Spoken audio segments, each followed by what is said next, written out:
Yeah, see? All that, we just had all this talk. Oh, man. Just Joshua Sampo. what's up, man? Oh, man, so I'm fucking, glad to be finally on the infamous Imposed Will Adam Meredith's podcast. I know, man. I'm just trying to grow some shit. Hey, it's awesome, man. See what blossoms. Hey, Yeah, so coffee, caveman coffee, on it.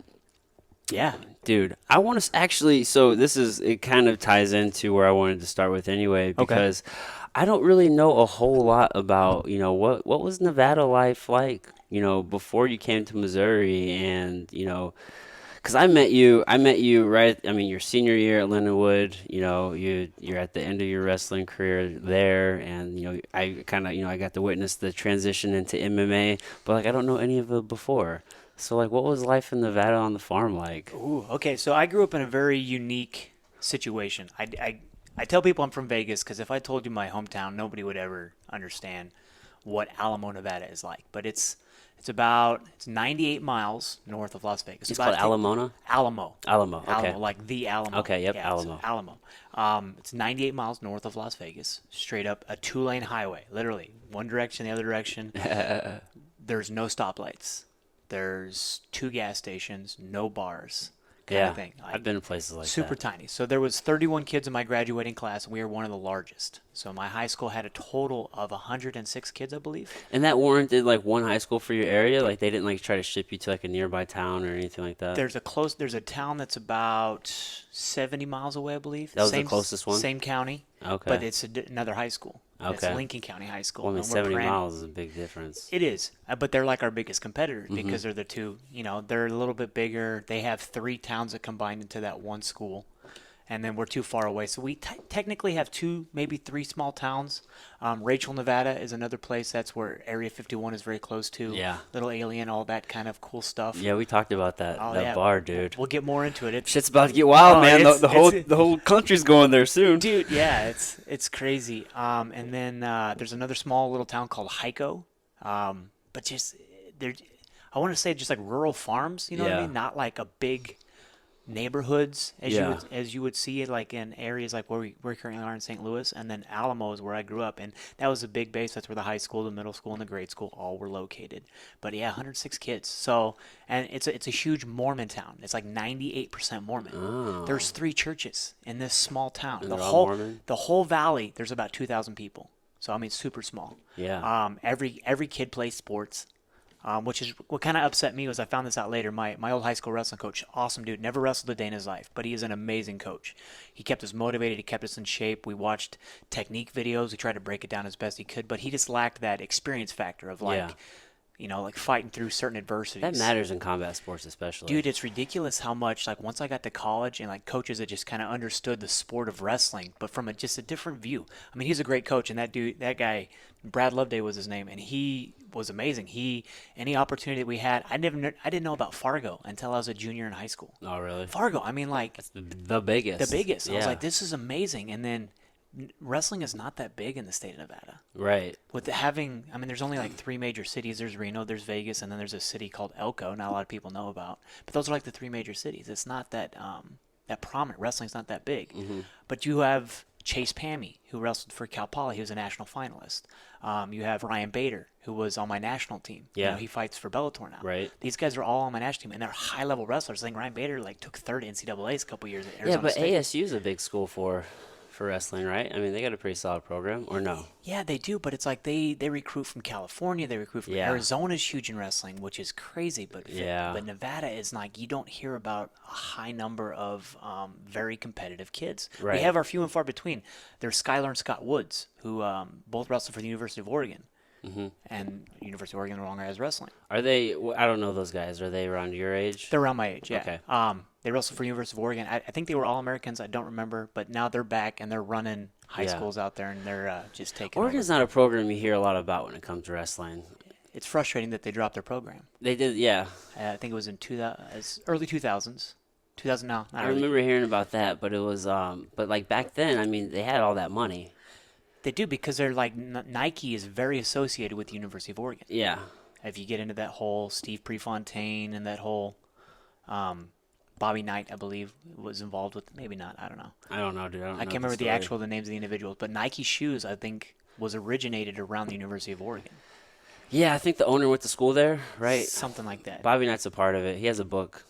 Yeah, I haven't read it though. I can't remember the name of the movie, but it's got to do with Steve Prefontaine. He was a distance runner. Okay. And he grew up in Oregon. And because of him, the movie portrays it that he's the reason that Nike shoes kind of got its start. The original guy was trying to make he was hand making all the shoes for all of his runners. Oh, really?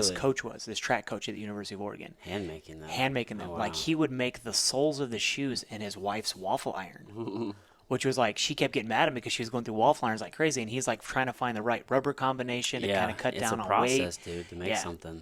And Steve Prefontaine he was sponsored by Adidas. So like his coach was like, no, I want to make you the shoes. He's like, no, I'm sponsored by Adidas. I'm just gonna run with Adidas. And I don't think the movie portrays that I don't know really 100%, don't quote me on this. Yeah. About the movie, but I know that's a very big association. It gives you a rough draft. Movies always give you the rough draft. They're always based. It was, I mean, it was based cool. on true It was events. cool, like just some of the things. And Yeah, the movie was really good. Unfortunately, and that's back when the AAU was big into like college sports. So once you went pro, you weren't allowed to compete in college athletic. Yeah. So it's like once you started taking money, but they're like, we can't afford this, and they won't let us compete at certain levels. And he wanted to chase some of the Swedes, some of the top dudes in the world. Is that a smartwatch? Yeah, it is. Oh, you get notifications? Yeah, I just got a text, but I'm on all the coaches that I coach with, we're all on one massive text. I'm with Fargo going on right now. Dude, I know. Sammy, because we just had Shamrock FC, right? And so Sammy, he and I coached Jackson, and he got on the plane first thing in the morning so he can go and coach, I guess, Henson. Yeah. Wyatt Henson. Yeah. There we go. So your town, did like Friday nights, did the whole town like shut the fuck down? Like pretty much.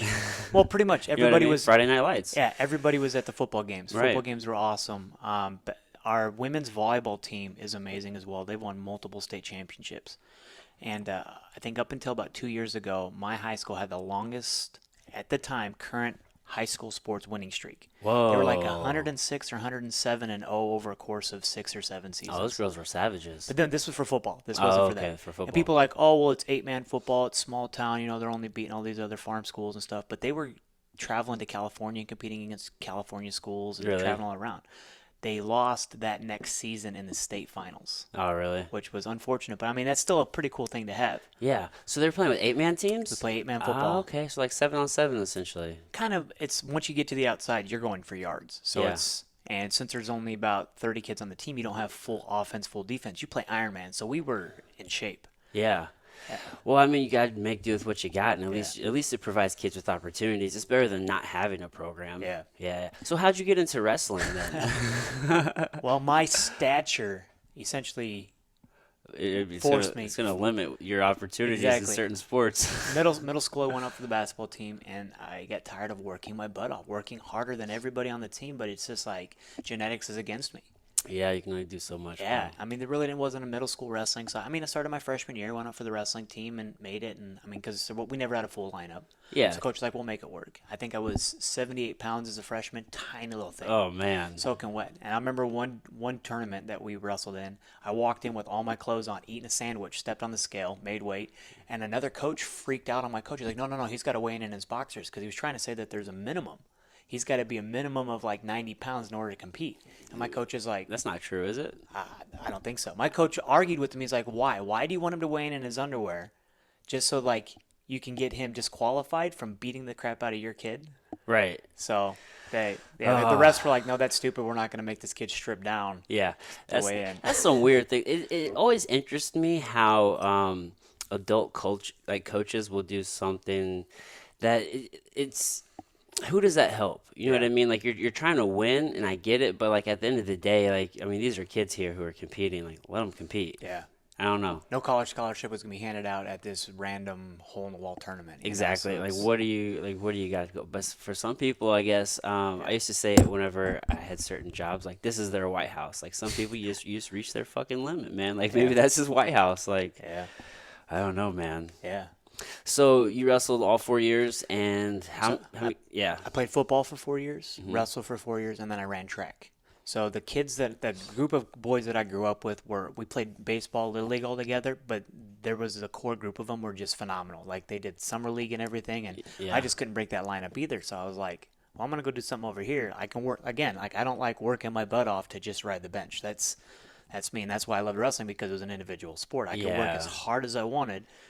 Yeah. You know what I mean? And then I'm gonna reap the benefits of that labor. Absolutely, man. And like if somebody else is like taking plays off and like in football and whatnot, or if Yeah. you're just it's completely out of your control if Yeah. the whole team's not in sync. Yeah. Yeah, but in wrestling that's not the case, man. Yeah.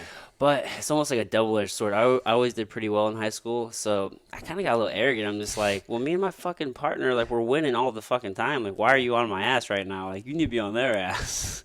But I mean, Yeah. I don't know. Proof is in the pudding, but still. It is. I mean, it was an amazing town to grow up in because I mean, I don't think if I would have went to like a big school in Vegas, I would have been able to play football. Yeah. And we won a state title my senior year. I was That's a cool experience. It was. I mean, just that high. yeah, it was super cool. The group of, like I said, like the group of guys that I grew up with, like from like grade school, Yeah, all the man. way up through high school, and it's like, hey man, we're gonna win state because I think we were the first team to actually win state at our division because it changed over the course of years. Yeah. Small school, then Class B or whatever, and then it was Class 1A or whatever, and we won it, and it was like it was cool.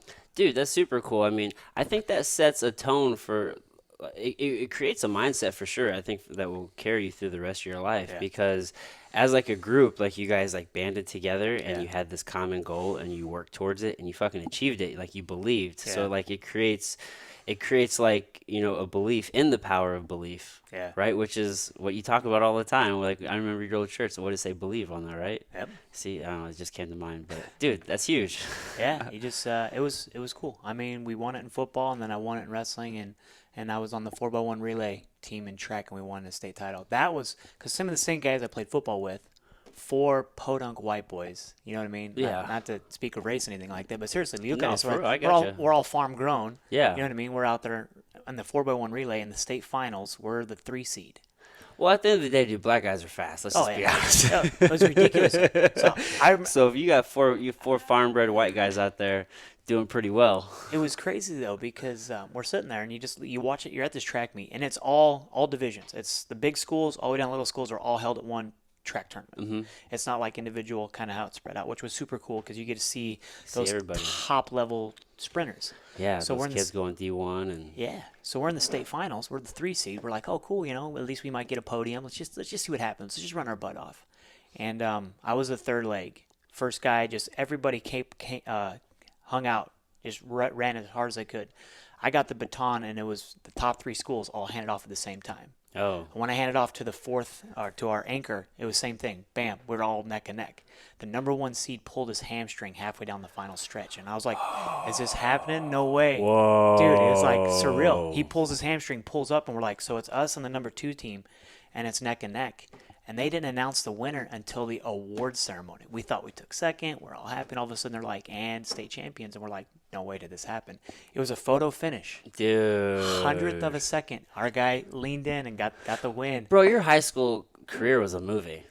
It could have been, yeah. For real, dude. That's what movies are made of. Yeah. Holy shit. There was a lot of really cool stuff that happened in that hometown. I mean, everybody wants to come back to that town. Everybody that grows up, I got to get out of here, I got to get out of here, but they all end up coming back Yeah. because the culture that's there, the family that's there, like everybody supports everybody. Yeah. It's sometimes it seems a little culty Yeah. because of the Mormon Church, but I respect a lot of things that Mormon Church carries on. They're big on family. They're big on like working together. They're big on Yeah, helping dude, there's people. a lot of great values there Yeah. for sure. The only thing I didn't like is how they kind of judged a person based on a label. If you weren't a Mormon, Yeah. you weren't almost as good as them. And I was like, but I have the same moral values you do. I just don't have the label. Yeah, people are weird like that. Judge me on who I am, not on what I'm called. Kind of Yeah, thing. we're so tribal. It is. I don't know, man.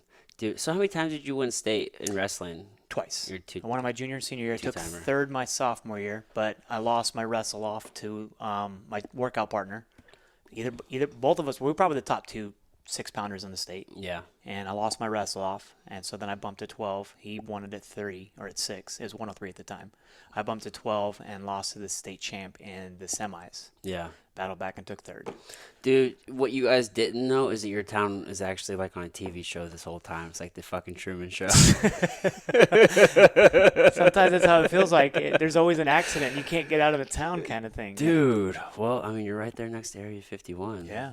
I mean, it makes sense. I wouldn't be surprised. Dude, did you listen to that JRE with Bob Lazarus or Lozos or something? He used to work at Area 51. Okay. And he worked there like I don't know, like back in the 80s or something like that when he was like a real young man. And he like came out about it saying like he worked there. He worked in a particular area. I can't remember what the place was called, but the point is he's been telling the same story for like all of these years, and then like slowly like certain things are like coming out, like proving him right. Like there was a certain, I think he called it like element. I can't remember what the fuck he called the element, but then like this element was later discovered like later on, and then he talked about how there was this hand reader that they used to get into it. And it had this, he described it, and it said like it measured your bone density and the length of your bones in your hands to identify you. And like it came out later on, there was a leaked report or some report that became disclassified, verifying like this apparatus like to get into it, and they had a picture of it, and it was saying that it was used like for like top secret research like on this Air Force base for like a different thing. Yeah. So like it kind of confirmed what he was talking about. And essentially, dude, they tried to erase who he was. They really did, dude. Yeah. Like, got rid of his birth records and all this stuff. Like, it was a very interesting, like, podcast. Yeah. What I can tell you, so growing up, literally, we're like 3 or 4 mountain ranges over. It is a military base. Yeah, dude. It's a top secret military base. So the majority of my town, they work there. Oh, really? But some are carpenters, some are yeah. laborers. They have all these different jobs, and there's a bus that runs from my town Yeah, to the base, that's cool. and every day. But it's just normal. It's a military base, and they're tests. So people are like, oh, but there's UFOs. But it's like you think about it when you're trying to, build something new, it's gonna be unidentified. 100%, dude. I mean, So they're doing. it could be a new stealth pilot, and they're just Yeah. trying to, that's a UFO. They're Yeah. saying no, it's not. It's just we're trying to beat the Russians, or we're trying to beat Yeah. China. We're trying to get back to the moon. Well, they're or doing some whatever the crazy case is. shit out there, and it's Oh, yeah. it's definitely top secret, and it's like next level. You know Yeah. what I mean? So, and then I don't know. I mean, it just kind of is what it is. Yeah. But it's interesting to kind of wonder what is going on out there. But Yeah. I mean, when you live next to it, it's probably just another thing. It's just, yeah. It's just the you military. you see some funny. You see some funky stuff. Like they'll be doing drills at night, and they'll drop flares, which I think they simulate as like they're dropping bombs or whatever. And people are like, oh, did you see the lights in the sky? It's like they're just flares, man. Like we're just so immune to it because we've seen it for so long. The crazy thing though is like when the test pilots are testing and they go mock and they hit sonic booms, like it rattles your house. Like you're like everybody freaks out when they're new to the town, but you're like, dude, that's normal. You'll get one Yeah. about every 2 weeks or so. Yeah. And so that it's funny. It would always make my dad mad because it would shake the house. Sometimes people's ceilings would crack because they were so loud or they're so low, and it was unique. It was a lot of cool stuff. Yeah, very very unique experience. But yeah, When I hear in Missouri, bro. so my family's from here. Yeah. Not a lot of people know that, but my mom's from Florissant and my dad's from Columbia. How the hell they end up all the way out there? So my mom comes from a huge Italian family. She's one of 9 kids.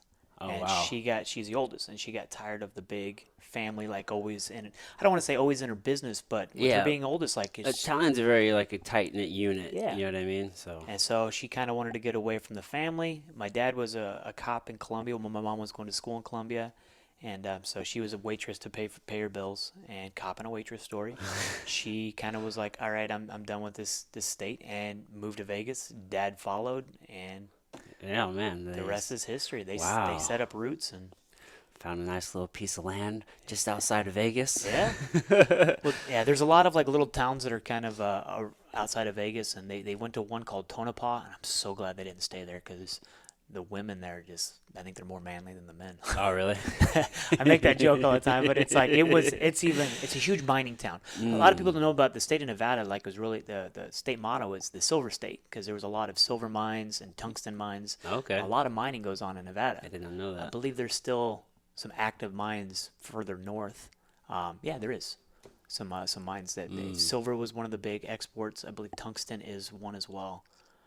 There's a titanium plant in Vegas that they Oh, take really? raw ore and they make titanium. I believe Oh, it's wow. titanium. Yeah, so we did that in school when we were in high school. When I was in high school, we actually went on a field trip there, and they explained the whole process. It Yeah. was super cool. That is And you're cool. like, we're in the middle of Vegas, and here's this titanium plant that takes raw ore. And Yeah, you would never suspect that. No. Vegas is an interesting spot. It's not as big as I thought it would be.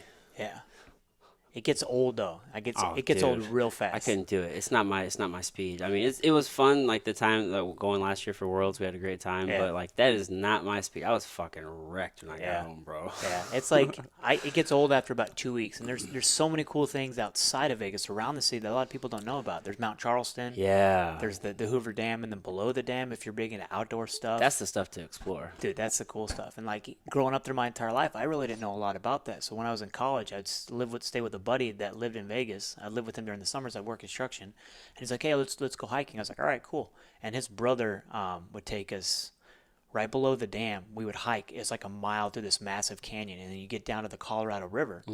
And then water is pumping out of the rock at like 120 degrees, and people would levy it up with bags of sand, Oh. and you'd have a natural hot tub. That's cool. And if you get too hot, you just go down and jump in the Colorado River because it's like Nice and cold. 40 degrees. Right.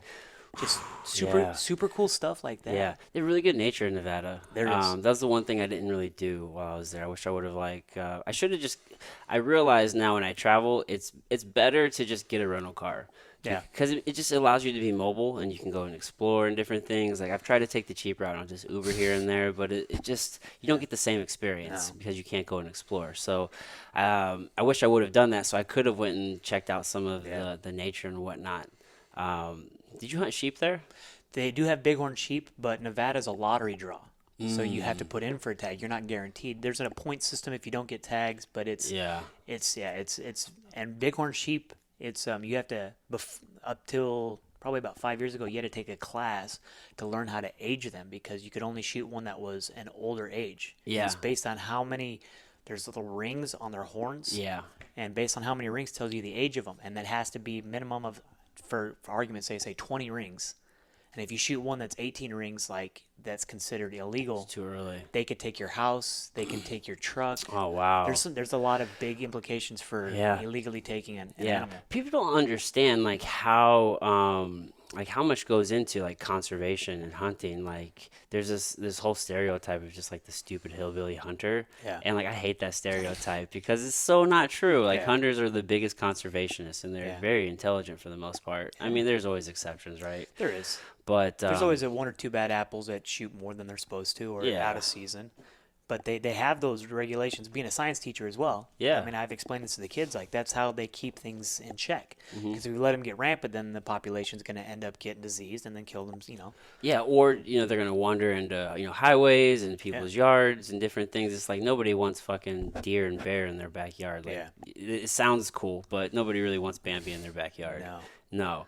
And dude, so there's a draw on that. Is it lottery draw on All deer tags. all deer to everything? All tags are all lottery draw. Oh, Yeah. wow. So that makes it hard to get into hunting while you're there. It does.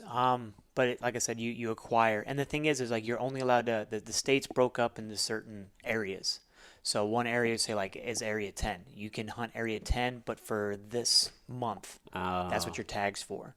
So it's like, Yeah. and when you put in for a tag, you put in for 3 areas what tags you want, and then you get back notification if you got a tag, what area, if you're able to hunt early season, mid season, or late season kind Yeah. of thing. It's very structured. Yeah.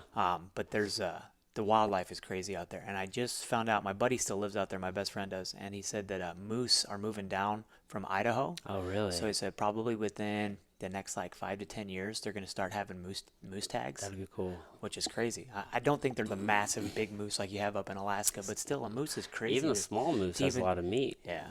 But the northern part of the state is very mountainous, a lot of trees, where I think the southern part of the state is a lot of desert. Yeah. But there's wild game all over the place. What was it like where you were? Was it It was half and half. okay, kind of that Yeah, you transition? get up higher in the mountains and you get a lot more trees. Yeah. But you stay down in the valleys, it's all desert. And just, yeah, Each has its own beauty, really. it does. Yeah. The different wildlife, the different the temperature is what's crazy because you think, oh, it's desert's gonna be super hot, but at night it gets so cold. Oh, it drops, dude. Yeah, Yeah. it's ridiculous how Yeah, cold it's it can get. crazy. I think the only reason Vegas probably stays as warm as it does is because all that pavement. The pavement, yeah, it Yeah, absorbs the it's heat and holding then that heat. reflects it right back in. Right. And then the smog too, like gets in its own convection oven essentially. Yeah. It's one massive convection oven. Yeah. Phoenix is like that. It's Yeah. like in a bowl essentially because it's surrounded by mountains. I was Yeah. talking to a guy who lives there. He said it's crazy hot like inside of there, and like if you just went on the other side of those mountain ranges, it'd be a completely different Yeah. temperature. Whoa, dude.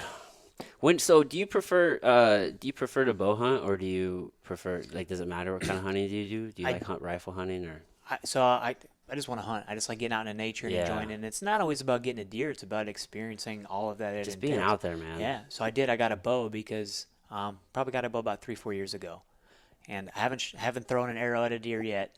But I had some of my crosshairs, but like Yeah. trying to be the avid hunter, make sure that it's the right deer, and I'm gonna have the right. I don't want to wound something and then have to chase it down and Right. potentially not find it, Yeah, whatever man. the case is. So you're a little bit more selective with when you do release arrows. That's what I've noticed because you want it to be the perfect shot. Yeah, man, clean kill for sure. But it's also like you got to be sneaky too because you got to be within 30, 40 yards. Yeah, dude. And some of those hunters that are real big and go out there and put up deer stands and stuff like that, it's kind of hard. It's a lot of work. I didn't realize how much work it was going to be because Nevada, it's literally like you go into a mountain range and then you scope and then you kind of try and get ahead of them and you shoot them. Yeah. It's not as big of a deal. Out here, it's like there's deer everywhere, but it's like you got to put up a tree stand. You don't want to be standing on the ground. You might walk up on one, but he's going to be gone. You're not going to get a shot Yeah. off. There's a lot of skill into it that a lot of people don't really realize. I'm better off hitting one with my truck than I am getting a clean kill with my bow. Dude, I was getting on 270 the other day, and I saw like 3 of them on the side of the highway. I'm like, oh shit, man! Like, hopefully they find a spot and they don't get like hit by something. Like, Yeah. that's the last thing you need. But yeah, I from what I've gathered, because like it's exciting to me to like hunt and stalk, like to do that type of hunting, Yeah. and just like, but like in Missouri, I guess I'm finding like that's probably not the way to hunt here. Like, It all depends. It all depends on the area you're at and how well you know your area.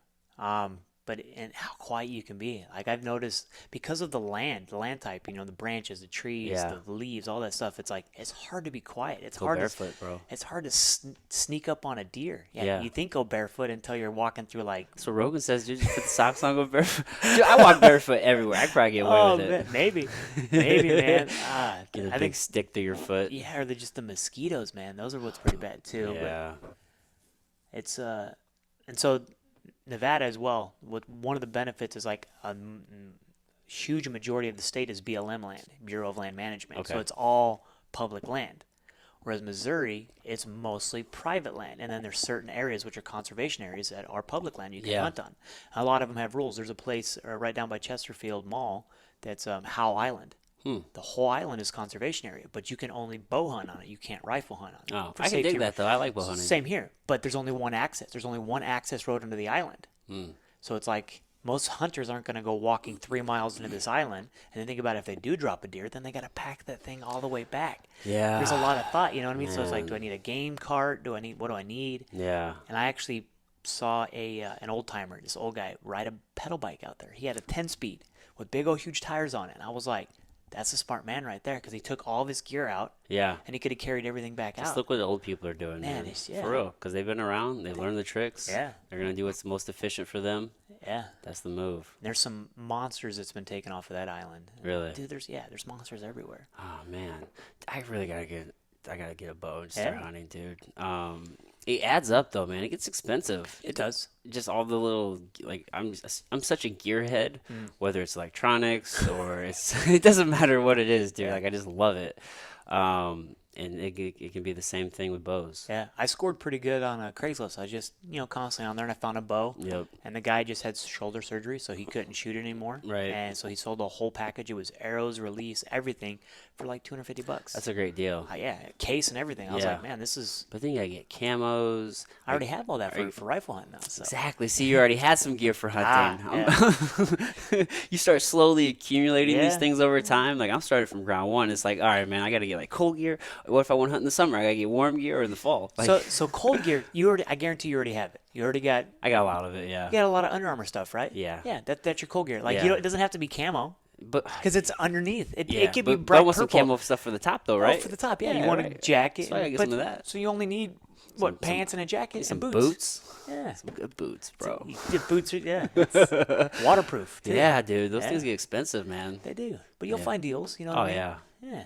You're a thrifty shopper. I am. Through college, I used to still buy boys' pants because they were cheaper. They were about $20 cheaper. And I was like, the only downside is the pockets. They're not the same size. Oh, they're not as big. Nah. Can't put man stuff in Man, there. when you're buying your own clothes and you don't have a lot of an income, Yeah, you're always been very thrifty. Got I've to be. always noticed that about you. You're like, man, just go do this and like you can fix it up. Or Why would you want to buy something when you can build it? yeah, I mean, if you're good at building stuff, That's true. I'm not very good at building stuff. That's kind of Also time. That's time too.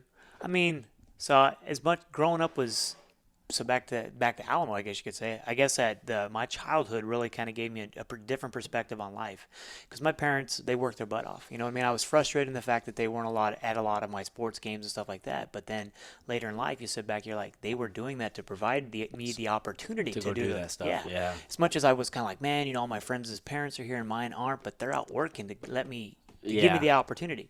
But they told me straight up, they're like, we're not buying you a vehicle. You want it, you got to buy it. And Yeah. so when I was 15 and a half, I bought a truck. Yeah. Took out a little signature loan, paid off the loan. I was like, but then it was mine. You know what I Right. mean? Like, you have a different view on things. You're like, man, this is mine. I earned it. I worked my butt off Yeah, for this. it's So a real like, sense of accomplishment, man. I'm going to take care of it. And then something breaks. Like I blew my transmission because I wasn't putting enough, I had a small leak in it, and there wasn't putting enough fluid in it, and I blew my transmission. So my dad was like, put it up on blocks, pull the transmission out. Let's go, Yeah.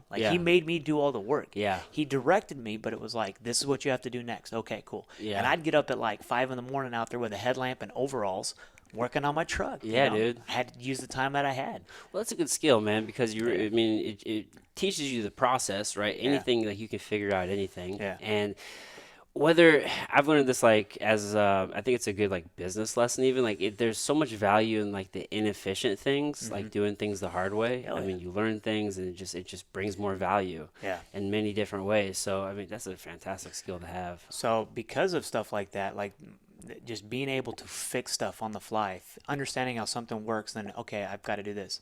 Hunting stories, right? Last time I was out in Vegas, my buddy, he had an elk tag, so we went up elk hunting. And we're up on the top of this mountain. My brake caliper falls off. So we have to MacGyver this, and we're like 4 or 5 hours from home. Ugh. This isn't like one of those like, oh, let's go down to the parts store. Yeah, There let's is just- no parts store. Yeah, Like, you're out in the middle of nowhere. so it's like, so then we start going through the process, and lucky enough, that first time it fell off, we found all the parts. I was able to put it back together and put it back on, and was good. But the trip wasn't over. We're not just going to cancel a trip because we had one little hiccup. And when he finally, well, it was a deer. We were out deer hunting. That's what it was. When he finally got his deer, we're coming back down the mountain. It falls off again. I thought I had everything, but it's like the bumps, the rattle, everything. It falls off again. Yeah. This time we couldn't find any equipment. So then we're having to think how are we going to get home without, we still need, it's all a closed system. The brake system's it's a complete loop. You know what I mean? So Right. I can't just not have one caliper, and I could break it off and seal and stuff like that. But then that's a lot more work later on. And so, lucky enough, I've got a toolbox with essentials, and I had a C-clamp in there, and I C-clamped the caliper, and then ratchet strapped it to my driveline, and drove it back to camp. Oh man. And then while we're at camp getting ready to leave, it broke the C-clamp. There was so much pressure. I had a bigger one. I'm lucky I had the right stuff. Dude, you're like a Boy Scout for Dude. real. I got all the way back to Vegas. First thing I did, bought a brand new caliper. Everything's good. Oh. But it was like, my girlfriend's so mad at me because I was on the top of the mountain, and she calls me a couple days later. I was like, oh yeah, caliper fell off on the top of the mountain. She's like, what? Freaking out. But she doesn't understand like my childhood and like what I've gone through. Like that's Yeah. just everyday kind of occurrence. You Yeah. know? You have a problem, you Yeah. figure out a solution, and you move on. Yeah, well, it creates a mindset where you're always looking for Oh solutions. Like the problem is, it doesn't matter what the problem yeah, is because there's always a solution. yeah. Yeah. Well, that's the biggest problem I feel with our future, with our next generations, is they Yeah. don't have those problem solving skills. Right. Yeah. And a lot of problems are solved for them. Yes. So as a teacher, like we'll be going through a problem. I've been really big on this problem-based learning. You give them a problem and then kind of watch them try to solve it. And when they get stuck, it's like, I'll answer questions, but I'm not giving you the answer. Yeah. Because it's not about the answer, it's about the process to get the answer. Right. I can remember being a kid, especially in math. Math always comes to mind. Yeah. It's like, I don't know how to do this. Just give me the answer. Like if you give me the answer, I remember it. Yeah. Well, But see, as a teacher now, it's like, all right, I'm going to give you the answer, but now you have to show me how you got it, other than you gave it to me kind of thing. right, yeah, You got to that's the show way me to do the it. process of how you got that number. Yeah, well, just giving the answer won't help anything, right? Yeah. I mean, at the end of the day, we're trying to teach like problem solving skills. Yeah, But that's a big lack, and Yeah. the kids these days have so much information at their fingertips. I mean, Yeah. I can Google anything, and it tells me how to do something. almost to a detriment, right? It is a detriment Yeah. because we have so much information at our fingertips, but no knowledge of how to do something. Right. So if you grabbed a random freshman in high school, be like, "Hey, if you got a flat tire, could you change it?" Well, I could Google it. Well, it's like, what happens if you don't have cell phone range? Yeah. Can you still change that tire by I'm so yourself? surprised people don't know how to change tires because to me it just seems like such a intuitive thing. You know what I mean? Yeah. Like there's a jack and there's a fucking wrench Yeah. and there you go. Like Education has taken this weird it's weird trail, you know what I mean? Like they go from like, we're so worried about test scores and competing and stuff like that, but we're getting away from like life skills. yeah, man, I don't know why we don't do that. Like Yeah. they definitely should be teaching more life skills and more like how to think, not what to think. Like Yeah. how to problem solve and teach like What do you have? What do you need? How can we put those two together Yeah. and have a solution? I mean, they say they're trying to get you prepared for life, but it's like essentially really trying to just feed the system because it's like, well, what do you want to do for school and your career? But Yeah. I mean, 18-year-olds, like, what, they don't even know who they are yet. No. I know, man. And I think we should be pushing more tech schools. Yes. You know, why do we not do that? More trades, like, so you don't come out with all this debt and you have a skill and you can start providing immediately for yourself. But I mean, there is a lot of focus going into like STEM, science, technology, engineering, and math. Yeah, we're doing more of There's that a now. lot of robotics and stuff like that, and that's a small niche of kids that are really kind of excelling at that. Yeah. But it's not even, as an educator, you want to reach all your kids, Mm-hmm. but of course that's going to be hard to do. But it's like you got to find a way to connect with those kids that are just, why am I here? It's like Yeah. my girlfriend was actually telling me about, she's a CrossFit coach, and there's a gentleman that works at that works out at her gym, and their kids are homeschooled, but they're through this co-op where they're with, say, 5 or 6 families that all homeschool their kids, so they get together and they still get that social aspect, and they get to combine and to take tests and stuff like that. But they're done with all their studies by like 10 o'clock Yeah. in the morning. Yeah. And it's like, but they're like 4 or 5 years advanced to where they should be. Yeah, They're- it's much more realistic. Yeah. The model that we currently have is just, it's based off this old model and it's meant to develop factory workers. Yeah. You know, that's really what it is. That's a It good just, point, yeah. It just puts people in this structured, all right, well, you're going to go from here. And when even schools used to have the bells, I don't know if schools still have the bells like they used Yeah. to, but it's like, you know, it's like boom, bell, lunchtime, or, you know, boom, bell, break, boom. You know, it's just like, Yeah. it's just this, this factory mentality where we're just creating workers. We're not like creating like contributing society members. You know what I mean? Yeah. If they taught kids how to like do taxes and set up a bank account, like so many kids would sign up for that class. Yeah. You know what I mean? Because that's Balance a checkbook. yeah, that's a real life a skill that you need that people do all the time. I mean, not many people use algebra unless they're going like into some sort of like, you know, science heavy or math heavy profession. Yeah. But most kids need to know how to fucking balance a checkbook. Yeah. You know what I mean? Or understand how credit cards work or how APRs work, because there's a lot of adults who don't even know like what a credit score is and how that even works. Yeah. You know what I mean? So it's a crazy world we live in. It is, man. It is. Things are shifting, but it's like it's moving almost too slow at a little pace. too slow. We'll never catch up with where we need to be. We'll never get ahead of it. You Dude, know? technology is moving way too fast. It is. Yeah, I mean the world evolving very fast, and like a lot of systems need to update with it. But I don't know why. It's a very there's a lot of things built into the system Yeah. that preserve itself. Yeah. Yeah. Is that frustrating as an educator? It is. It is because like you want to engage all the kids, right? So then you'll start talking about something, and then you'll start veering off, and you'll get way off topic. But then you're like, you have a set curriculum that you're supposed to teach. You know what I mean? And that's kind of how you get evaluated, is how your kids' test scores on what you're supposed to teach. And it seems like you have a box that's like, 12 foot or 12 inches wide. Yeah. And you got to fit 12 inches wide worth of stuff. And then every year they add like another inch of stuff, but don't give you a bigger box. So you have to cram all this stuff in. Yeah. And then it's like when they start asking questions, which is what you want to answer, you want to take that curiosity and you want to expand on it. But it's like, you don't have the time for it. Because you have to get through all of this. And some of it's just like, this is remedial and this is not as important, but they feel that it is. And it's one or two people's views on what they think that they need to know. Yeah. When it's like, why not take that curiosity and just explode it and see where it goes from there? Yeah, because people express genius in different ways. Oh, yeah. You know what I mean? Not necessarily like the standardized way that's being measured in school all the time. Well, I mean, I'm a special ed teacher as well, and you see some of the kids that are like on the spectrum, and they're just wicked smart, but they view the world in such a different aspect. Yeah. People are like, oh, well, they're slow. They're not slow. They're ridiculously smart. They just don't know how to communicate what they're thinking the way that you want them to. Right. That doesn't mean that they're wrong. They're different. They just view the world different. That's all it is. Yeah, that's all it is. I think that's my job as an educator, is just to kind of find a way to communicate with them to where they can get their thoughts out. Right. Yeah. Yeah, which can be a challenge for sure. Oh, it's very challenging. Yeah. But it's like some of my favorite kids are my sped kids, because they don't care about social norms. They don't care about being popular. They don't care about the coolest video game. They have their whatever their favorite thing is, but they're wicked smart, and then they can problem solve. They just can't relate it to you. They can't communicate to you. So you got to find that connection with them. Yeah. And yeah. a lot of education is building relationships, and I think that's where a lot of teachers fall short, is they don't want to build those relationships, Right. or they don't have the time to. Yeah, I mean, when you see so many kids, like how much time do you really have to spend with them? And like to your point, it seems like they want kids to know more and more shit earlier and earlier. Yeah. You know what I mean? It's like what we used to learn in 5th grade, they're learning in like 3rd grade. Yeah. Yeah. It's Well, great. and then it's hard, like, 'cause when they come in, you're like, all right, so you guys should have all this background knowledge already. Yeah, it's and they're like, oh, well, we don't even know what you're talking about. And it's like, so then I have to go back. You know what I mean? So then it sets me further back. But yeah. I don't know, man. It's almost like, just give me a broad category that you want me to cover, and then just let me cover it. But it's Yeah. like when you're like, oh, I need you to teach X, Y, and Z, and you only have this much time to do it. Like when you put parameters on education, like it really it hurts a lot of kids. Yeah, it does. Because you may not grasp the concept how I'm relating it.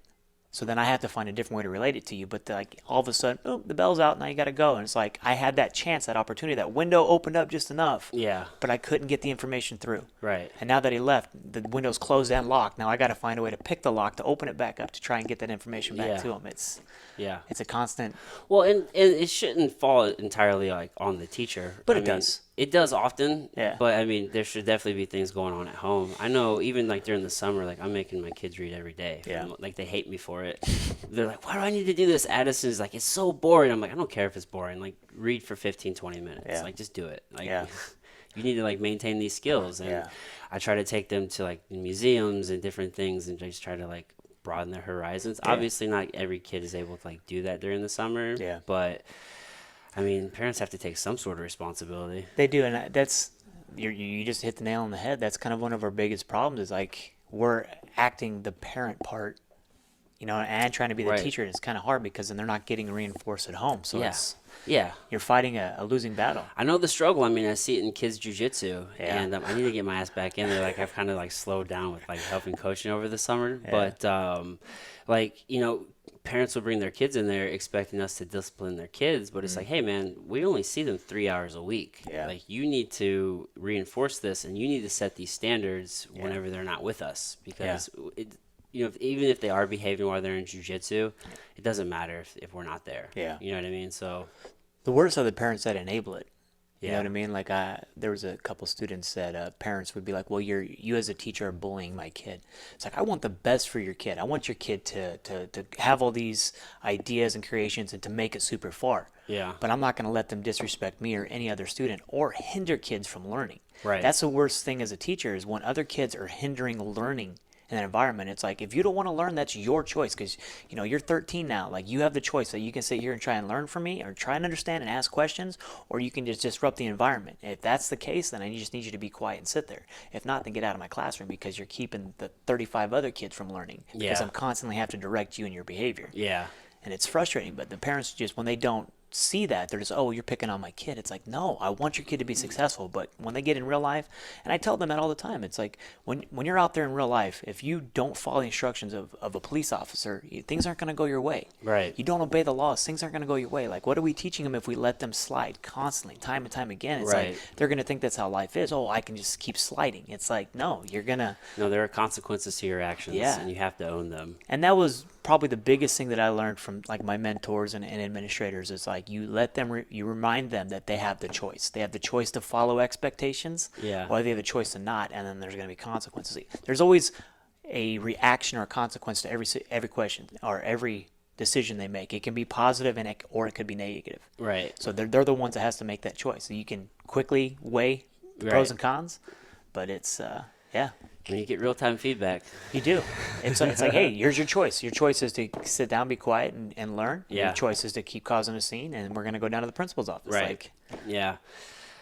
Man, well, dude, you have quite the fucking struggle with that, dude. I do, man, but there's the joy of the kids' aha moments. Every time you catch an aha moment, that's a cool thing to see, man. When it something ignites clicks in a kid. Yeah, that's really cool. And coaching is what got me into teaching. You know what I mean? The more coaching wrestling. Yeah, the more I got to influence and help kids, like I think that was kind of one of my biggest callings in life, is being able to help people, not necessarily just kids, but help people just realize their potential. Yeah, I enjoy that with you. Helping them get there. Yeah. It's fun watching somebody like learn something, a new skill, a new tool in their toolbox, and then be able to apply it. Yeah. Like, oh, wait, that worked. It's like, dude, it's so cool. It is. Dude, Jackson just got this 11-second knockout on Shamrock, and it's just so cool to see him like gain confidence in a stand-up and just as a fighter. Yeah. And it's because he just turned 20, man, and like it makes me feel so old, but it's like.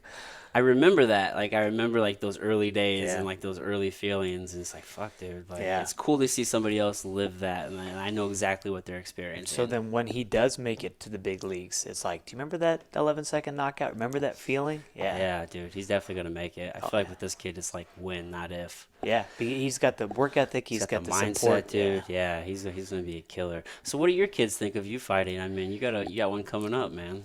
So with me being a teacher, I tried to keep that away from the kids. I don't like the kids to know that I'm a fighter, because that's a different part of my life. The word get around. It does.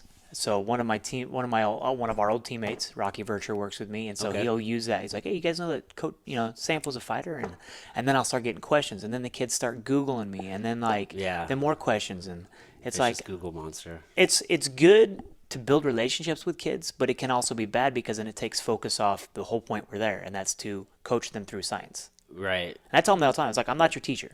Your teacher just tells you what to do, and then that's it. I want to coach you through this. I want to do it with you.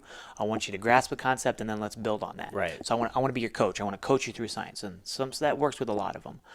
But every time what about fighting? What about this? It's like, hey, we can talk about that at a different time, but right now, while we're in this 46-minute class, let's focus on science, and then we'll get to that later. Yeah. But yeah, it's got its positives and its negatives. I'd say it's probably about 50-50 right now. Right. 50 positive, 50 good. But when some of the younger females will be like, oh, how many tattoos you got and stuff like that, and I'm like, I don't have any tattoos. You know what I mean? Yeah, like, they take the wrong aspect of like. Yeah. But I imagine it can be pretty motivating for your wrestlers. Yeah. I mean, to have like that caliber of athlete around, it's just like I can remember. Looking at my wrestling coaches, I'm like, I like to see your fucking ass out here doing what I'm doing right now. Yeah. But you're doing what and you can do what they do still. Yeah. You know what I mean? So that sets a different tone. I tell them, I was like, I wouldn't expect you to do anything that I'm not going to do with you right now.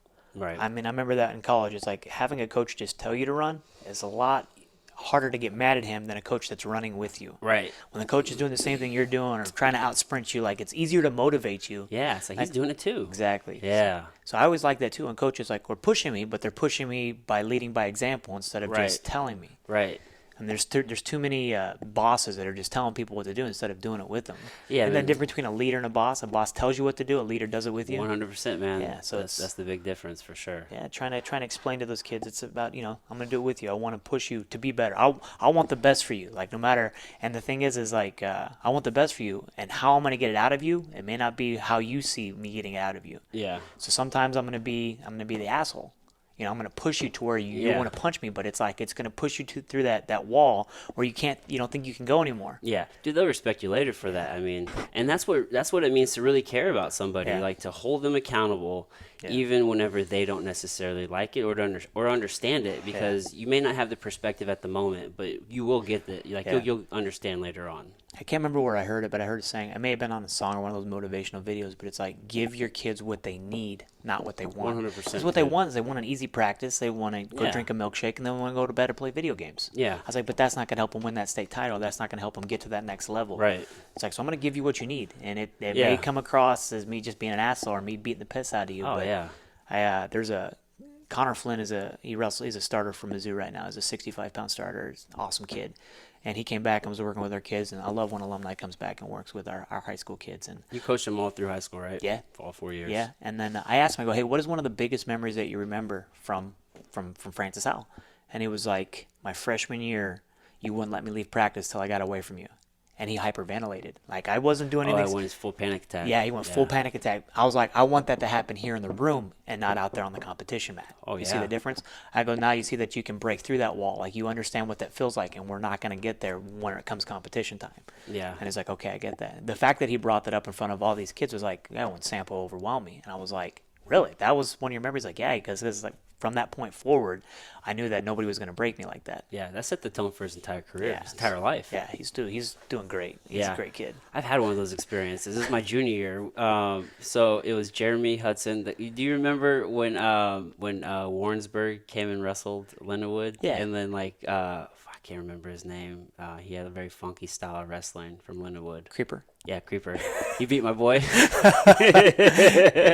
Either way, so he had come back he had already been away at college. Mm-hmm. He had came back. I was like, I don't know, it was like Christmas or something like that. And he fucking tattooed me, bro. He Yeah. was just way stronger than me, just a little bit more. He had just been getting beat up by like some Russian or something that was training there. Yeah. I remember the Russian he's talking about, though. That dude was huge. Yeah, dude. So he was beating him up. So I guess he came and took it out on me. I had a full on like anxiety attack and Yeah. like went hyperventilating. But like once you go through that experience, like you can learn to identify that and learn to calm yourself down, and Yeah. it just sets the tone for everything else. Yeah.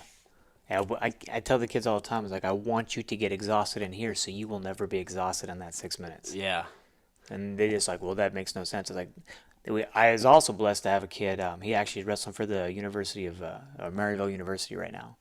And I swear this kid, his mindset was like, I think he was trying to make himself pass out from working too hard every day. Oh, He's wow. that type of kid that, like, when you say, like, I want you to leave everything on the mat, this kid would leave everything on the mat. leaving it all out Every there. practice, though. You know what I mean? And I found it funny because you would hear other kids like, oh, well, I took him down today. And it's like, but he already broke 5 kids on the team, and then you were the 6th kid. Yeah. And you barely got one takedown after he took you down 10 times. That's really not a feather in your cap, you know? Yeah, that's not a win. Like, you're not looking at the big picture here. Yeah, that's that mediocre mindset. That is. Yeah, that's the Yeah. difference, man. That's the difference between like a relentless mindset and just that average. Yeah, great kid, though. This kid works so hard, and he was an NCAA All-American this year, Nice. which was super cool, super proud of him. Like, he's the type of kid that he's got the mindset that he could end up winning a national title, and I hope he does, because Yeah. he deserves it for as much work as he puts in. He ended up making it to senior national finals. Like, he beat like one of the number 1 ranked kids in the country. Oh, wow. He beat like the number 6 ranked, just like, Just outworking everybody.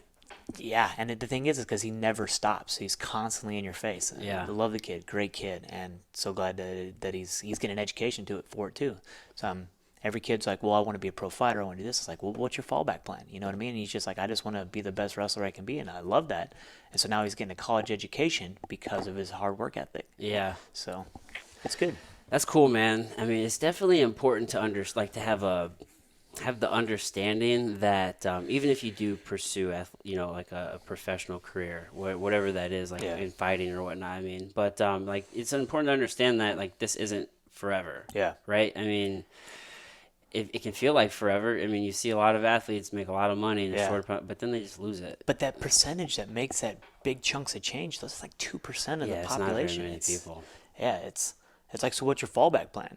I've been at people have like, oh, I want to be a pro fighter. I was like, well, what's your fallback plan? What happens if, God forbid, you snap your femur tomorrow practicing, and you can never fight again? What are you gonna do? Well, I don't know. I was like, well, you need to figure that out. Yeah, it's kind of a tough thing because it's like when you're chasing a dream and like you're trying to chase like greatness and whatever that is, it's almost like you can't have a plan B because if you're thinking about plan B, that detracts from plan A. True. So I get that perspective, but then there's on the same side, it's like, well, realistically, we know that even if you do accomplish plan A and like you make all this money, like you still need to understand, like, okay, once you do get there, then what are you going to do with it? Because you can't just blow it. Like, are you going to invest it? Are you going to create your own job? Are you going to like, you still need to have some sort of idea of what you're going to do. You know what I mean? Like, you gotta, because it's not going to last forever and the money will go away. So I agree with what you said, but it's like, I think being rooted in reality as well. Super important. Yeah. At any time. So I get both sides. My views can, or my journey could change at any time. Yeah. You know what I mean? Like, a kid could come along. You know what I mean? Like, oh, yeah. if a kid falls in line, if I end up having a kid right now, like, that's going to change my trajectory instantly. You know? Yeah. So then my focus will be taking care of that kid instead of really chasing that dream anymore. Right. Whoa, 100%, dude. But then it's like when things are on the positive side, then I'm right back to my trajectory. Mm-hmm. It's not losing faith in yourself and your ability, but it's also being very rooted in the now. Like, what do I need to do now? I think that a lot of kids these days, they think that, oh, well, things should just be given to me. I don't like that entitled mindset where it's like, oh, you should just give me this. It's like, no, I had to earn it. I had to earn just to get here. Like, you should have to do the same. Yeah. And that's kind of why I think like individuals like Aaron Pico. I think he's an amazing athlete. I think that dude works his butt off, but he hasn't had to struggle just to go to the gym. Yeah. You know what I mean? That real life struggle of just being able to having to work your butt off just to get to the gym. Yeah, he doesn't know what that stress is like. No. To like have to deal with all this real world shit while you're also doing this, because it's like, hey man, I have to go to work so I could pay for my car and my gas so I could get here. Yeah. And it's like, man, then I gotta go get groceries, and it's like, man, and whenever I was training, I had kids. So it's like that's true. Yeah. Yeah, that's a different type of struggle, but it I think it really puts your everything in perspective. Yeah. You know what I mean? It helps you stay disciplined with your time. You know what I mean? Time is a very valuable thing. Oh yeah. So when you don't have to, make that money just to get to the gym or to pay your dues, you know what I mean? You're just like, I'll go to the gym whenever. You know what I mean? It's like you can get stagnant, or you can just kind of get lax and maybe a little bit lazy because, oh, I've got plenty of time. But it's like when I won my first world title, not to kind of float my boat or anything like that, but it's like I was in the middle of grad school, so if I didn't stay disciplined with my schedule, I couldn't get everything in. I couldn't get my training in, and then my schooling in, and then my GA work, and then student teaching, and then prep for the next day. That's such an important lesson, dude. You're going through fucking grad school, like, getting your teaching degree, and you're training for a world fucking title for CFA, right? And then you won it in the 5th round against Villa. Like, he's an amazing athlete. Like I said, we were just talking. I was listening to that JRE with Masvidal, Jorge Masvidal, and he was talking about how Villa is one of the best athletes out ATT, like hands down. He can do anything and everything. Like when he's just that athletic. Yeah, he's a phenomenal athlete. And but you submitted him in the 5th round. I did submit him, but the one thing I had going in my favor was the dude was 41. Well, and you didn't stop fucking working. He was piecing me. I'm not piecing me up, but that dude took me down at will. But it's like that was kind of, I don't want to say it was our game plan, but it's like sitting down with with Rogers and stuff, and we're like, he's going to take you down. I was like, I know that, but what can I do to get back to my feet, and how much can I exhaust him in that process? I don't know. I don't know. I kind of lost count, but I think he probably took me down 50, 60 times. Yeah. But I think I at least hit him once or twice every time I went down, or would tie something up or put him in danger or something to where it wasn't much fun. But hey, it's exhausting to constantly take somebody down. But you kept fighting, right? Like in wrestling, you talk about wrestle the full match, wrestle 6 minutes, right? Yeah. You fought for 25 minutes. Yeah. Right? Or it's 24 minutes. And how long? How much? I think there was like a minute and a half left. A minute and a half left, right? So like 23 minutes and 30 seconds that you kept fighting. Yeah, man. You gotta be prepared to go the whole distance. Yeah. You know what I mean? And you always have, everybody wants the knockout. Everybody wants the submission, but it's like you got to take what's given to you. It's life has a way of giving you everything that you need, but you got to be willing to take it. Yeah. It's crazy. Yeah. Dude. Yeah. That picture of you in Rice House, like yelling at each other. That's probably like intense. That was a crazy intense moment for sure. It was. I can't believe that got captured on film too, Yeah, that's because perfect. he never has emotion. No, Ever. I ever. mean, and Stone cold. Stone Cold at all times. And I tell people all the time I had to submit an Olympian just to get a reaction out of him. And it got caught on camera, so he can't deny it. Yeah, dude. Rice House is something else, dude. He is, man. He's so cerebral, dude. He thinks every possible outcome in every situation. Yeah. And it's frustrating rolling with him because he's already, in his mind, he's already submitted me 15 times. Yeah. So it's like, okay, what can I do to where he's never going to think about that? Yeah. Last time I rolled with him yesterday, but a couple times before that, I just literally sat down in his garden and gave him my back. I was like, he wasn't expecting that. Yeah. When I roll with him, I always just try to like not use too much strength because I know I'm a little bit bigger than him and stronger. So I try not compensate in that way and just only use my jiu-jitsu, which usually like finds me in trouble. But I gotta keep constant scrambling with him. You know what I mean? It's like try to be unpredictable. He's not gonna expect me to dive for this leg or to try and chase his back inverted and underneath all of his legs and hanging onto one sleeve. It's just being so unpredictable because he's done it for so long and he's always thinking about it. Yeah. I mean, he's probably at work right now, you know, doing whatever and thinking about the next 10 matches he's going to have and the 15 different ways he's going to submit every kid. It's crazy. That's the beauty of jiu-jitsu. It's just like how long, like the more you look at the problem of jiu-jitsu, like the more like solutions you see. Yeah. It's a complex problem. I like how it's wrestling's very similar in that aspect. Oh, yeah. It's the body compositions though. Yeah. You can be massive and explosive, but then get beat up by this like nerdy little skinny dude that's just all about leverage and smooth and Yeah. it's crazy. You're like, oh, that guy can't. You know, I remember in wrestling, you'd look at somebody, you would judge the book by its cover, like, I'm gonna smash this guy. Look at how he looks. Yeah. And then he just dude. piece you up. You're Dude, like, yeah. he was lanky and gangly. He's like, but you get spladled or Yeah, you man. get thrown on your head, and you're just like, where'd that come from? I wrestled this guy who was actually from Jackson, Missouri. Okay. His name was Rampley. I can't think of his first name, but he ended up. I lost to him at like early at Mo Duels. I looked at him. I was like, "Look at this pudgy motherfucker." Nope, dude, fucking. I think majored me, and then we wrestled for third and fourth. This was my junior year. He won. I took fourth, and then I think he ended up winning state the next year. Yeah. Like this fucking killer. Yeah.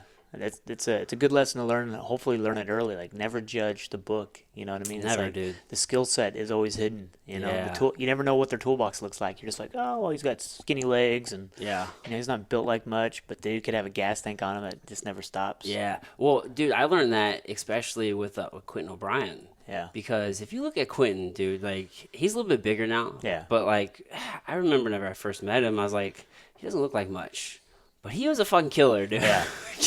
Quentin is a killer. Yeah. Fucking multiple-time world champion. Like he's fought all over the world, Yeah. like doing Muay Thai, and it's just like, dude. And he's another one of those he thinks about all the different processes man. and how can I do this and how He's can one I of the make best this better. striking coaches in the city. People just don't understand it. Like Yeah. he's a hidden gem of He the is. city. He is, yeah. Is needs build character gym. Yeah, It's man. hidden just up the street. Just right up the road here, dude. Yeah. So what do you know about your guy coming up? I mean, you're fighting here in like 7 weeks or so, No, right? it's in August. It's August 9th. Oh it's no, about so like 4 2 weeks. 4 weeks. 4 weeks. It's like 4 weeks away. 3.5 weeks. We're on 4 the weeks. 16th. Yeah, I'm way off, dude. It's all right. He's a tough dude. He fights out of AKA. He's just a strict Muay Thai guy. But we've seen some tendencies that he likes to do, which is, you know, something that we can key on. Mm-hmm. And it's just about going in there and kind of imposing our will, if you will. Absolutely, dude. Impose your will. Impose your will. And this is in New York. It's New York. Yeah, it's New York City. It's gonna be a good show. It is. It's gonna be broadcasted on UFC Fight Pass, which is kind of cool. Dope.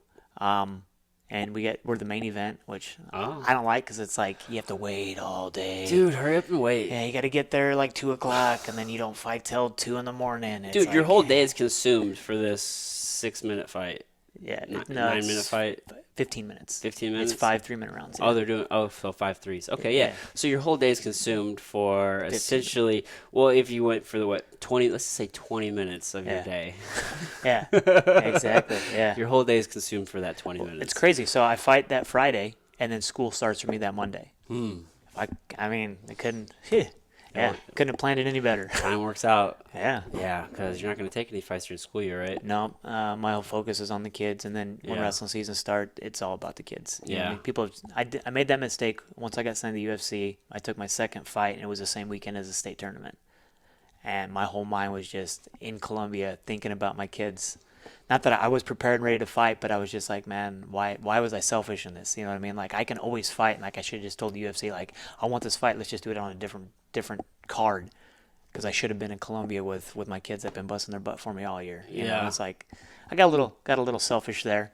But they also motivate me. My kids are awesome. Like, no, coach, you should do it. You should do it. It's like, but they're not thinking about themselves either. You know what I mean? Like that. They only have 3 months, essentially, or 4 months of wrestling season. You know what I mean? That's the time that I need to be there for them. Yeah. Instead of thinking about myself. And it's just a tough thing, man, It because, is. you know, professional sports is a selfish endeavor. It is. You know, there's no way around it. You know what I mean? Yeah. And you only have a limited amount of time to make it at that level. Yeah. So it's, I mean, yeah. what are you going to do? I mean, it was a good fight, but I think that if it would have been on a different card, things could have went differently. Yeah. We still had a hard fought 3 rounds, and I lost a close decision, but Yeah. Was that your second fight? yeah, as against Makovsky. Well, man, if your mind's not in it, dude, it's just so hard.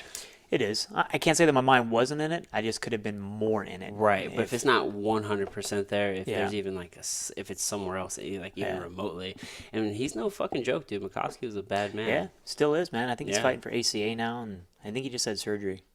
Follow him on Instagram and Yeah. see him training and stuff. He's a good guy. Yeah. Well, man, I mean so the whole 125 division is just kind of like it's in flux. It's a weird place. It is, which sucks. I hope that they, with the new champ, that was Cejudo, you know what I mean? But it's Cejudo's like, a bad man. but now you got all these bantamweights calling him out, and it's like Joseph Benavidez just beat what's his name? That jiu-jitsu black belt that's a freaking hammer too. No idea. So I mean, he's got a chance of taking the belt, but it's like Cejudo's got 2 of them now, so it's like Yeah. he's kind of getting the candle's getting burned at both ends because he's gonna have 2 different divisions coming at him. Yeah, and he's actually successfully like defended both divisions already, When right? you're an Olympic gold medalist, when you're an Olympic athlete, dude, he's a monster, man. And dude, he beat Demetrius Johnson, who's Yeah, dude, I mean, arguably the best pound for pound fighter like ever. yeah, he beat him good. It was a really good fight. I think they called that spot on. You know, Yeah. I think they called that fight spot on. Yeah, he made. I mean, the first time when he fought Demetrius, he got dropped with a knee, but he just made complete new adjustments. He looked like a completely different fighter. Yeah. And then the way he just walloped freaking Dillashaw, I mean, Yeah. it made me giddy. I'm not a big fan of Dillashaw, you know what I Yeah. mean? And then finding out that Dillashaw's on EPO and stuff. Yeah, you've had some personal experience with Dillashaw as well, haven't you? I have, yeah. I spent a few weeks out at Alpha Male, and he just was not a genuine person. And then after talking to the rest of his teammates, they're like, that's just him. You know? I was Yeah. like, but I'm just a nobody. You know what I mean? Why would you treat me like that when Yeah. I'm getting great workouts with your teammates? Yeah, I try to be nice to everybody, dude. Yeah. I'm that guy who could be friends with almost anybody. Yeah. Yeah, almost to a detriment. I was kind of that kid in high school. Like, I didn't have a clique. I wasn't a jock. I wasn't a nerd. I was kind of both. I got along with everybody. Yeah. But I think I'm a pretty easy guy to get along with. But it's just the way that he treated me. You know, like, I didn't know the way that they ran certain things at the gym. And instead of, like, explaining them to me, since, hey, you've never seen me before, now I'm at this gym training. Yeah. Instead of explaining, you just kind of, like, put me down and, well, you can't do that. Do what? What are you talking about kind Yeah, of thing. like help me out, guy. Yeah. It is what it Ego, is. man. It is. It is But, what it is. you know, and it wasn't just one occurrence, it was multiple occurrences. So it was like, hey, man, that's the type of person you are. Then you Yeah. be that person. I'm going to go hang out with these guys because Andy Ogle was there when he was on The Ultimate Fighter. And he's from the UK. That dude is crazy cool. Yeah. Not what I expected. Like, after hanging out with him, I was like, this guy's cool. The accent. And I didn't realize that the guns are outlawed in England. So he's never handled a gun, Yeah, it's anything a like different that. world over there. Yeah, and he found my conceal and carry in my truck, and I was like, "Oh," he's like, "Oh my God, I've never handled a gun." Oh. So I took him out shooting a couple times, and dude, he had a blast. Yeah, dude, and we're then the crazy Wild West Americans. it was, yeah. So he's never handled a gun, and we went shooting, and dude, he had a blast. He had a good time, and then I gave him some bullets, some empty shells, and he got held up at customs because he had these firearms, these cartridges in his bag. He's like, "Oh, I forgot about those." They let him. I guess they let him take them, or they confiscated them. He didn't really say, but Oh, that's yeah. that's a cool experience, though. You know, That is cool. yeah. Just to share your culture with somebody else. Yeah, I was like, you've never shot before? No, I've never even touched a gun. I Yeah. was like, you've got Chad Mendez who runs like an outfitting They Yeah, run he does around. outfitting stuff, doesn't he? Yeah, it's fins and feathers. Yeah. So he runs around like hunting and stuff. And, That'd be a cool gig. dude, he's gone all over the world. I know one episode he posted him and his dad went to New Zealand Oh, and got to shit. hunt red stag out there, which is like a relative of the elk, but Yeah. they're much crazy antlers on them. Dude, that'd be so cool. Yeah. I'm just so enamored by hunting. Yeah. It's I feel like I've kind of been like putting my focus into like I really want to build this business, and like I'm really just trying to get to this position where I own all my time, because I feel like I'm gonna spend a lot of time out in the woods. Yeah. And it would be a whole lot easier whenever I'm not like worried about like making money. It's true. It's true. But dude, I think from what I've read, and I think it was supposed to have already have happened, but we're not there yet. We're supposed to be getting like an elk season in Missouri at some point. I mean, I know they have like where you can, like in one of those like enclosed places, go hunt elk, but Yeah. like but they're supposed to be like raising elk and like supposed to be like growing like in naturally now. Yeah. I don't know how to say that, but you know what I'm saying. Yeah. They have released some, I believe, and it's down Lake of the Ozarks, I believe. I think so. Yeah, Somewhere like, down we there. should be getting elks. But it's not going to be anything like it's going to be with the deer population. So from what I've understood, and one of the dads for my little leaguers, he runs my little league program. He's a conservationist from Missouri. Yeah. Missouri Department of Conservation. He's saying I think 2022 I think is when they're going to start releasing the first tags. But I think for the first few years it's going to be lottery draw. Yeah, that makes sense. The lottery draw are going to be like a high value. And I'm hoping they do a lottery draw instead of the high dollar. That way the wealthy individuals don't get all of the elk tags. Yeah. If they do a lottery draw, then, someone like me could get a tag without having to spend like $6,000 kind of thing. Right. But I thought they started this process back in like 2006 or 7 though. I figured we'd already kind of be at a place to where we could be hunting. well, the population maybe didn't grow as fast as they thought Yeah. they would. There's a lot of factors. Things that never go as contribute. planned. No. It wasn't like an article I read quite some time ago, but it's exciting that Yeah. we might be getting those though. Well, there was a last hunt. I think it was last hunting season or 2 years ago that like 13-year-old girl shot an elk. She thought it was the biggest deer she'd ever I seen. read that. She's never seen an elk before. Right. And Missouri Conservation came and just confiscated the elk. That's such a waste, dude. It is. Why not let her have it? It was an accident. Even if they didn't let her have it, at least there's. Have you heard of Share the Harvest? No, what's that? Okay, so as a deer hunter, you can, if you drop a deer but you don't want to keep the meat or you don't want to, you can give a lot of it to Share the Harvest. And what they do is they process the deer and then they give it to shelters or See, that's needy cool, families. man. Yeah, Like, it's give just the meat to somebody. give the meat to people that need it. Don't you know let what it I go mean? to waste. No. And there's Stephen Kemp, I don't. Neil Kemp's brother. Okay. Yeah, Neil Kemp's brother, got to know him pretty well. He coached with us, and his wife refuses to buy any meat. So they live. The only thing that she purchases is vegetables. You know what I mean? That's Stuff a good like way that. to go. The only meat they live off of is what he hunts and kills. Nice. So he usually puts down 4 deer a year. You can put down 2 deer in bow season and 2 in rifle. If you wanted to do all bow, could you do that? Yeah, you can hunt bow during rifle season. You just have to follow the rifle rules. Okay. So the camo changes. With rifle, you have to wear orange vest and an orange hat. Yeah. In bow, you don't. Okay.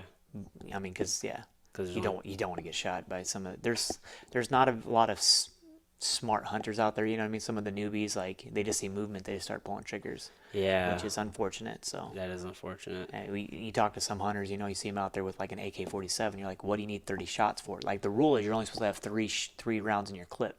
Oh, really? Max. Yeah. I did not know that. There's a lot of rules like that. Yeah, especially with like waterfowl with ducks, you have to have a plug that only allows you to hold 3 rounds, 1 in the chamber and then 2 in the clip. Oh. But with rifles, you're only supposed to have 3. Did not know that. Yeah. Some of those guys that have those huge banana clips, it's like, why do you need 30 shots to put down a deer? Like if you're not a good humane, hunter, you don't. yeah, if you're a good hunter, it's 1 shot, one kill. That's what I've always been taught. You should drop it with 1 round. As clean as possible, man. Yeah. Yeah, man. Huh. So let me go back to fighting a little Okay. bit. I love talking about hunting, dude. I Yeah. know we got back to that, but what's camp looking like for you, dude? I mean, how do you like to train? Recovery, sleep, nutrition. What's that all look like for you? So my girlfriend she's a CrossFit coach, so she kind of we do the meal prep thing together. So you try not to even think about that. Let her handle. She handles as much as she can, but it's like for my last fight when I fought for Bellator, she was like, this needs to be consumed by 5 o'clock. This needs to be eaten by this time. Like you need this, and a lot of the stuff like I've kind of been stuck in my mindset when it's like, oh, just chicken, rice, and broccoli. That's kind of like, those are healthy things and that's all I need to eat. She's like, Yeah. no, you need carbs, but you need good carbs and you need this and you need this. And I'm not even thinking about that. And I felt great. I was super small for that fight, but I felt great. Yeah. You know what I mean? And she was spot on. She understands how the macros and all that stuff works. She just got her degree from Lindenwood in exercise science. So she's amazing in all that aspect. But I like to, train 2-3 times a day. Well, at least twice a day. Yeah. Try to get my running and conditioning in, and I do that all by on my own. And then good training class of striking, grappling, MMA, whatever the case is, 3-4 days a week, and then usually like one rest day. But then I don't know. Sometimes you never feel like you're doing enough. Yeah. It's frustrating. Like sometimes things don't work out. You have a car issue or people didn't show up to the gym or whatever the case is, and you feel like, man, I didn't do enough today. But it's Yeah. I mean, that's mental. That's like the problem with MMA because there's so much to do. yeah. Yeah. Do you lift while you're training in the camp or anything like that? I do, but it's like try to maintain or maybe more cardio or endurance muscles instead of like I'm not trying to bulk up kind of thing. So I'll lighter weight, low high maintenance. reps kind of thing. Yeah. Yeah. Mostly like calisthenic type stuff. I'll do pull ups or maybe a little bit of bench here, some back flight, something just to keep the body nice and strong, but being able to hold that strength for the entirety of the fight. Right. Right. How many times a week would you say you do that? 3 or 4. Yeah. Yeah. Oh man, and that's part of like your one of your 2 or 3 workouts of the day. Yeah. Dang, dude. Try to get up. I mean, since I'm on summer break right now. Yeah. I have the luxury of getting up at like 6 in the morning, going to Club Fitness or whatever it is, getting my run and getting a nice little lift in, coming home, eating breakfast, and then morning jiu-jitsu. Go to morning jiu-jitsu, and Kirk runs a great class. Yeah. I like the format that he runs it because it's not just technique, roll if you want kind of thing, which has kind of been the norm for some other classes. But it's like, hey, we're going to do this, but we're going to do a guard pass drill from this position. And I was like, man, I really like this. And the number of bodies that have come in have really made it very diverse, which is kind of good. Yeah, I gotta check out his class. He does It's growing, dude. Oh yeah, he does a great job with it too. And some of the positions, like we did knee shield, half guard knee shield, and I was like, oh dude, like this isn't really a position really is taught in a traditional. And I think that's the problem with a normal jiu-jitsu class is like you get all these newcomers, so it's like, well, let's refresh our memory on arm bars and triangles and omoplatas. Some of that higher level jiu-jitsu in different positions kind of gets just brushed to the side. It's Oftentimes. like, you got to know the basics, and I agree with that. The basics are key, but it's like we can drill the basics and then build on that with higher level technique. Yeah, I mean, yeah, man. I kind of like slowed down coming to Wednesday class because it's like I'm like the highest belt in there most of the time. Yeah. And like one day I came in early and I was working. I just shrimped for probably 30 minutes on my own. Yeah. And then we come in and Rice House we're just shrimping for the next. So I did like 2 hours of shrimps, which I was great at shrimping and like that's pretty cool to do that. But it's just like it gets really old constantly working on white belt shit. It's like I'm trying to advance my game just a little bit further. Yeah. So I mean, and it's hard too in the fact that you end up becoming like an assistant coach. Yeah. Like, because there's only one of him, and if there's like 30, it's like you see somebody that needs help, you're like, well, let me help them. Let me help them out. I know this technique. I can't like not help them. Well, right yeah, now. I can't do that. I can do this move 1,000 more times, or I can do it 100 times and then show you and adjust you. And yeah, that's kind of what happens every time I try to do a Monday class with Alan. It ends up turning into me and Alan running a class. Yeah. Instead of me trying to get a good workout in. Yeah, we're kind of in that place. It is, but it's a I don't know, it's a fine line to walk, especially when you're trying to compete. It is, but camp's going good. We got Respect show this weekend, this Saturday, so kind of getting prepped and ready for that too. That's dope. Oh yeah, you're competing on that? Yeah. Oh dude, I didn't know that. Yeah. I should have looked at the card. I just don't keep up with as much as I used to, man. Yeah. It's hard. They asked me out of nowhere. They came. The matchmaker hit me up. Was like, "Hey, would you want to do Respect?" And I was like, "Yeah." They're like, we got a guy out of Houston that's like 160 pounds, and I'm like, "Okay, sounds good." But I'm very skeptical in this because I don't want to risk my Muay Thai fight either. Yeah, you don't want to get injured or anything. Yeah, so I mean, I'm not going to put myself in any bad position, but I'm a competitor too. So it's like I'm not just. Yeah. I mean, my Muay Thai coaches have talked about this. Like, if you get in a position, just tap. Just tap. Yeah, no big deal. But I'm also in the position too. If I walk out there and this dude walks out at like 180, it's like that's not a 160 guy. That's kind of in my mind. I'm like, I'm hoping they're not doing that. Well, he does fight at 160, but that's He's like cutting. And yeah, all that. Yeah. Well, you can assess that situation pretty quickly. Yeah, And make a choice. Yeah, exactly. So I'm gonna. The thing is, in my mind, I'm like, I see myself walking out on the mat. This dude, like Carlitos' size, walks out, and I'm just like, yeah, no thanks. Yeah. See you later. Hopefully that's not the case. Yeah. Yeah, that'd be uncool for sure. Yeah. Dang, dude. Well, that'd be fun though. Yeah. Get that submission. Yeah. One more. Hopefully, get your black belt after that or something. So I found out Vagi is going to do Master Worlds next summer, but this will be like his last competition. Oh yeah. So I'm hoping, not hoping, if I don't have my black belt, perfect. That way I can go do Master Worlds Get on the next year, podium. get on the podium, and then progress from there. Because Yeah. I don't think I've competed. I competed at Nogi Worlds a few years back as a brown belt. But when I first got my brown belt, I was like, it's funny because I was like, dude, I am not a brown belt. Rice House was still a brown belt, and I got promoted. And I'm like, dude, this is not right. And Rice House was like, what are you talking about? I was like, you're telling me that I'm 4 stripes behind you? And he's like, look, dude, it's not your job to determine where you're at your belt level. Yeah. It's like, that's not your job. Your job is just to train and get better. He goes, if this is what your coaches see, this is what your coaches see. So like I saw it from like I don't want to say a negative point of view. Other people are like, oh, well, I should be more stripes or I should be a higher belt. But it's like, again, it's not your job to assess where you're at your belt level. It's your job just to get better. And so that really kind of hit home when he was like, dude, it's like, if that's what they feel, that's what they feel. Yeah. And I really didn't feel like I was there until Nogi Worlds. And I was like hanging and beating, and I was up like a weight class or 2 weight classes. And I was beating these guys, and I was like, okay, I guess I really am at this level. And so just now it's like just sitting back and just really trying to fine tune my game. Yeah. You know what I mean? Which you can't really do against Rice House because he's already submitted me 15 times in his mind. Dude, you're always getting better with Rice House. Yeah. Even when you don't think you are, you are. Yeah, man. He's teaching you lessons you don't even know about. Yeah. Or you haven't learned yet. And then like next week you're like, oh, I get it. Got it. It's all coming full circle. Yeah. Well, So dude. yeah, respect's coming up, man, and it's hoping to go get a good competition in. It's only a 6-minute match, so if I win, I win. If I lose, I lose. Who cares? And that's, I think, one thing that's helped me out a lot too is my mindset on things. Like I compete because I love to compete. Yeah.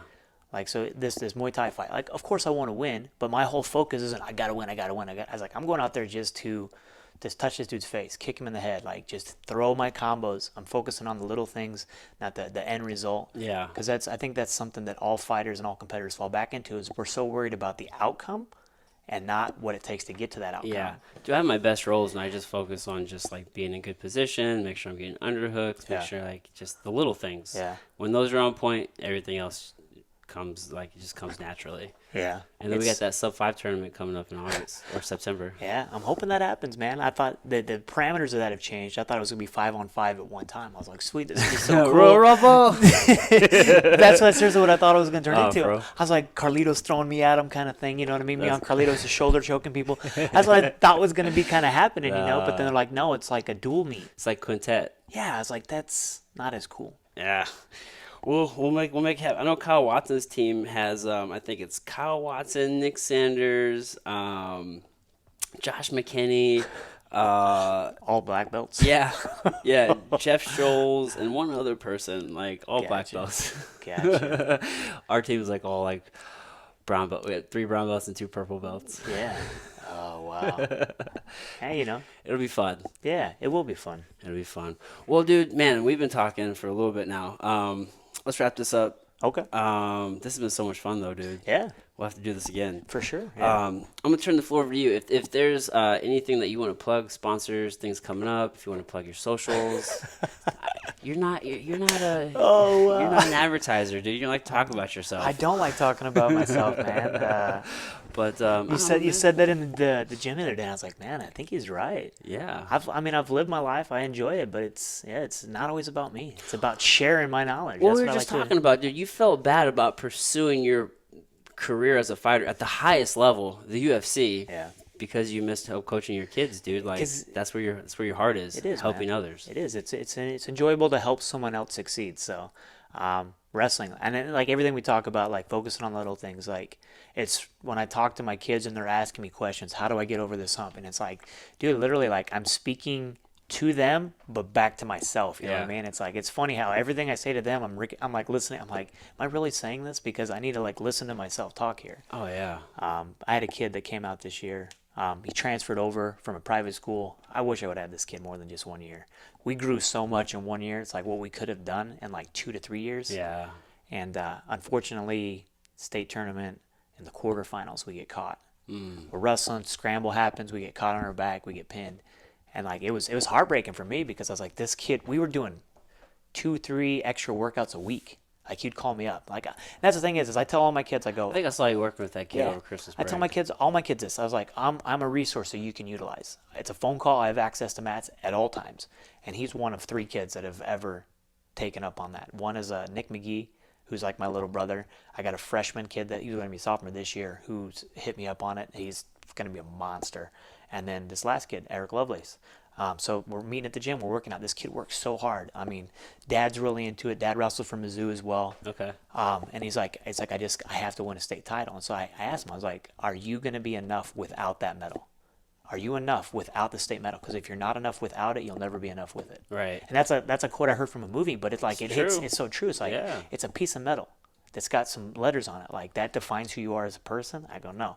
And then when he lost in the quarterfinals, like, dude, it broke my heart. I'm like trying to talk him through it. It's like, it's just a piece of metal. Yeah. What you do after this adversity kind of smacks you down, defines your character, who you are as a person. You can quit, walk away, and nobody would think anything of it.